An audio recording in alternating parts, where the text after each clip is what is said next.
చేసినాడు, నా బ్లాక్ చే నా ఐడిని బ్లాక్ చేసినారు, నాకు నాకు కాల్ లెటర్ పంపలేదు, దయచేసి నాకు ఉద్యోగం ఇవ్వండి అని కోర్టుకు వేసినాడు. మరి నవీన్తో ఒక చోట ఆగిపోయిందా ఈ లీకులు? నవీన్ దగ్గర నుంచి ఇంకా ఎంతమంది దగ్గరికి పోయిందా అనేది తెలియాలా లేదా? బయటికి రావాలా లేదా?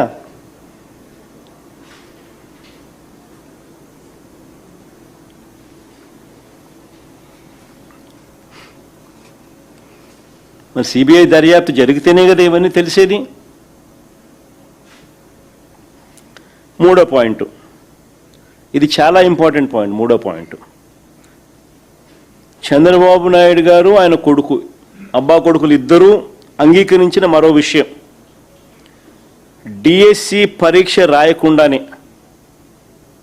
ఇది చాలా ఇంపార్టెంట్ విషయం, మొట్టమొదటిసారి రాష్ట్ర చరిత్రలో ఎప్పుడూ జరగల, బహుశా దేశంలో కూడా ఎప్పుడైనా జరిగిందో లేదో నాకు తెలియదు. డిఎస్సి పరీక్ష రాయకుండానే, చరిత్రలో ఎప్పుడు జరగని విధంగా, అసలు పరీక్ష రాయకుండానే స్పోర్ట్స్ కోటా పేరిట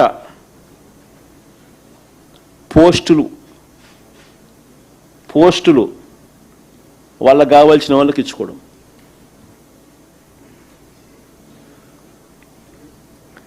దీనికోసం జీవోలు జారీ చేశారని ఇద్దరు అబ్బా కొడుకులు ఒప్పుకున్నారు.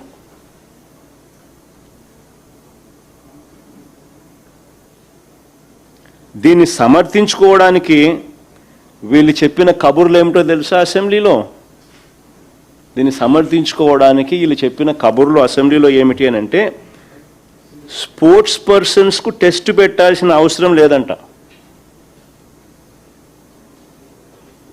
వీళ్ళు చెప్పిన మాటలు అసెంబ్లీలో, స్పోర్ట్స్ పర్సన్స్కు టెస్టులు పెట్టాల్సిన అవసరం లేదంట.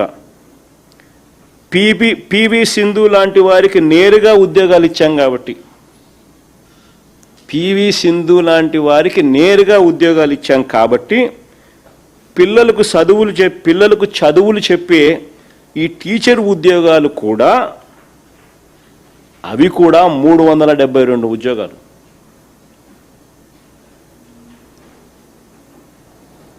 అలాగే సింధులాగానే